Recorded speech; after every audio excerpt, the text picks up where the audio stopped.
कुलहीन मजलिस इत्तेहादुल मुस्लिमीन के नामपल्ली एमएलए मोहम्मद माजिद हुसैन ने 50 इस्तिफादा कुनिंदगान में चीफ मिनिस्टर रिलीफ फंड के चेक्स तकसीम किए। बेस्ट असदुद्दीन ओवैसी सदर कुलहीन मजलिस इत्तेहादुल मुस्लिमीन व रुकन पार्लियामेंट हैदराबाद की हिदायत पर नामपल्ली एमएलए मोहम्मद माजिद हुसैन ने पार्टी के मरकजी दफ्तर दारुस्सलाम में 50 इस्तिफादा कुनिंदगान में चीफ मिनिस्टर रिलीफ फंड्स के चेक्स तकसीम किए।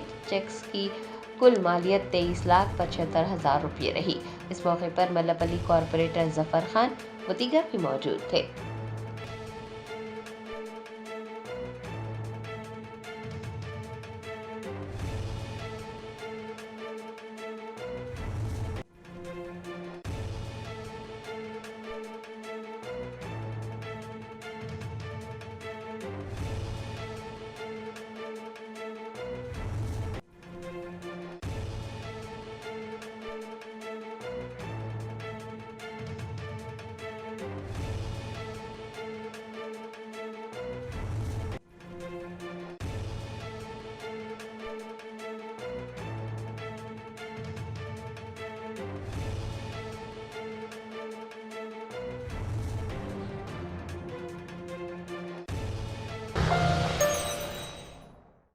Germanton super speciality hospital national award winner doctor Mir Jawad Zar Khan, German trained senior orthopaedic surgeon and director, माहिर डॉक्टर्स डॉक्टर वासिफ आजम और doctor Bharvi Chanduri, senior cardiologist और दीगर डॉक्टर्स नुमाया खिदमत अंजाम दे रहे हैं। Robotic surgery, advance cath lab, MRI, operation theatre, ICU, 2D ultrasound जैसी सहूलियात से आरास्ता कॉर्पोरेट लेवल हॉस्पिटल। वाजबी फीस में हर मर्ज से शिफायाबी के लिए Germanton super speciality hospital, Attapur.